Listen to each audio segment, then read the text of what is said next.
Hello friends, so today's video is going to be my Readathon Tbr, specifically for the Asian Readathon that is being hosted by With Cindy. So if you want to hear more about all of the various different prompts and just information about the Readathon, I'll have their video linked in the description bar down below. They go into a ton of detail and have so many different sources that you can check out to get recommendations. They also have some of their own personal recommendations, and there's just so much for you to check out if you would like more details about the Readathon specifically. But it is going on this month, and I wanted to dedicate a video specifically to not only the books I'm hoping to check out for this Readathon, but also just give some recommendations of some books that fit each of the prompts. I'll start by reading what the prompts are. There are 5, so it's a really manageable Readathon, and you can overlap if you'd like. I'm going to try to pick up something separate for every single one of these, but regardless, the first book, very simple, is just to read a book by an Asian author. For the second prompt, there's a little bit of context here. So Cindy talked about how Everything Everywhere All at Once is sort of the theme for the prompts this year,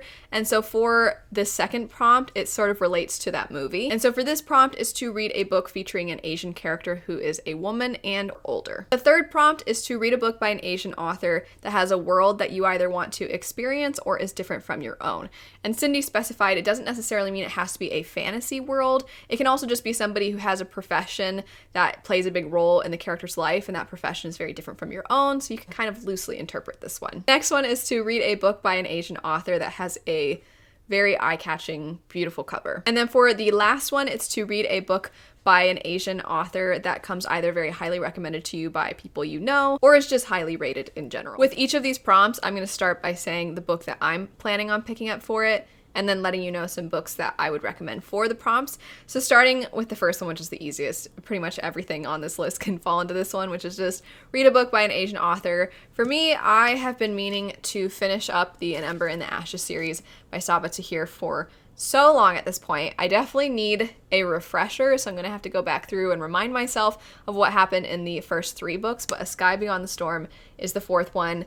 It's on my TBR for this year. I've been meaning to finish this series, and so this feels like the perfect time to do this. As far as for some book recommendations, I have Jade Fire Gold. That was a new release that is kind of an enemies to lovers fantasy story that came out last year. We also have Wicked Fox. This is inspired in part by Korean mythology and K-dramas, so it's a little bit more rooted in our own world. There's also Warcross by Marie Lu, or just any Marie Lu book, but Warcross specifically is one that follows a virtual reality competition, but we follow a girl who is a hacker, and she kind of accidentally hacks herself into this competition, and because she is so skilled, they actually want to employ her to find another hacker because there is somebody else who is a bigger threat, and so they feel that she's the best person for the job. And then the last one I'll recommend, there's so many that could fit into this prompt, but the last one I'll say is She Who Became the Sun. So this one, many of you have heard me talk about it. It is sort of a historical fantasy that feels also very literary. It follows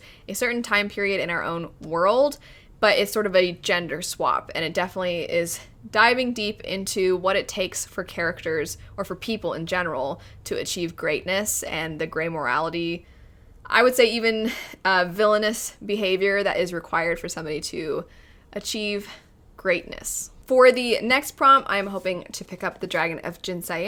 This is the 3rd and final book in this particular trilogy, the first one being The Wolf of Oranyaru. And I'm actually just going to, in general, recommend this series if you are interested in finding something for this prompt. And a reminder, this is something that features a woman who also could be older. They don't have to be, but this is something where Cindy specified in the video, older can mean different things to different people. It's not necessarily that it has to be a certain age, but a character that maybe you don't really see featured in stories as often. And the main character of this trilogy is a mother, and I just find we don't find the main characters of our adult fantasy series to be mothers very often.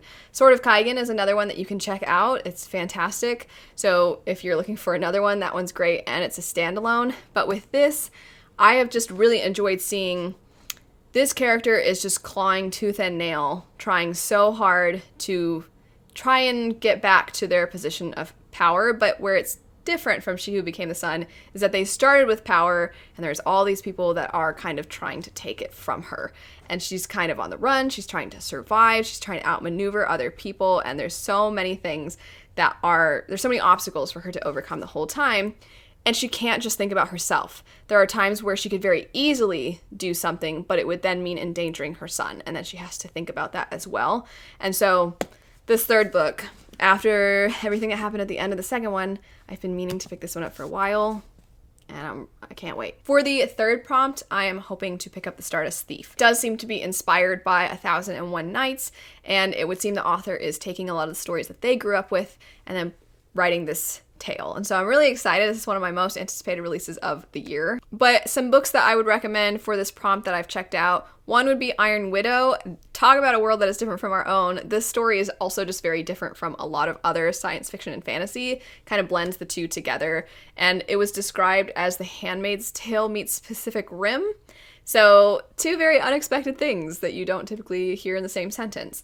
And it was action-packed, it moved really fast, and our main character is kind of a bulldozer. She just pushes through to try and do everything that she can. The Bone Shard Daughter, also another fantastic one. I love The Bone Shard Daughter. I think it's such a cool world. The magic in that story is so interesting, and there is a hint of mystery in the story that you're trying to unravel as the book progresses. There's some really cool reveals in the story, some twists and turns throughout, and the first two books I thoroughly enjoyed. I can't wait for the third one. It's not out yet, otherwise I would 100% read it for this readathon. For the fourth prompt, which is a beautiful cover, so The Grace of Kings, the Broken Binding edition, is absolutely gorgeous, and this is a story I have been wanting to read for a very long time, so if I can, I would like to pick that one up for this prompt.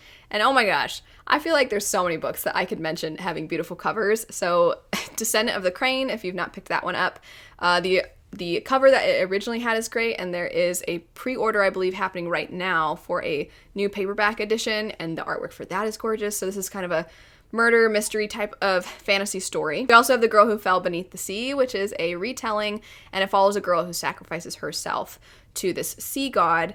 And the idea is you typically expect those girls who are sacrificed, you expect them to die, and now that our main character is sacrificing herself, you follow her, and then you see everything that has been done. You're trying to figure out why this god does not seem to be content with the sacrifices that have made in the past. I also have A Magic Steeped in Poison, which is one of the most beautiful covers I've ever seen, and I thought it was such a fun book. It just came out also this year, and this is one where the art of tea making is literally magical, and there's this competition. Our main character enters it in hopes of gaining favor with the royals, because that is sort of the thing you win if you win this competition, and she wants to use that favor to help save her sister. And then Daughter of the Moon Goddess, this is another retelling, and this is one that is the first in a duology where, actually this is true of the other one I was just talking about, A Magic Steeped in Poison. Both the first books of these have come out this year, and I believe the second books are coming out later this year. So first off, props to those authors. That's incredible. But also, if you want a little bit more than just a standalone, but maybe a trilogy or a quartet or anything more than that is a little too much, a duology is a nice, cozy place. And this would be a great opportunity to test the waters, see if you like these first books before the second ones come out. But Daughter of the Moon Goddess follows a character who is the daughter of the Moon Goddess, as you would expect, but she has been kept in secret, and nobody knows of her existence, and actually it's very dangerous if anyone finds out that she exists. And so at one point, to keep her identity a secret, she has to leave, and from there she's trying to do what she can to free her mother from what is essentially captivity. For the last prompt, I am hoping to pick up Pachinko. This one just has incredibly high ratings.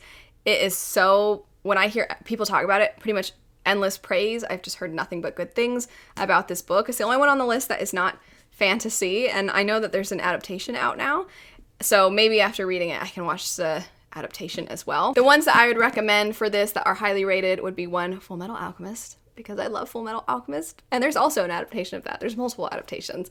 Fullmetal Alchemist is amazing. If you are somebody who likes manga, I can't recommend Fullmetal enough. In fact, I probably recommend it too much, but I love Fullmetal. And then Six Crimson Cranes by Elizabeth Lim. I could have said this one for the beautiful covers, because both covers, well, there's several, but the main covers are gorgeous, but also this is a story that is just so cute and wholesome and fun, and the second book is going to come out pretty soon.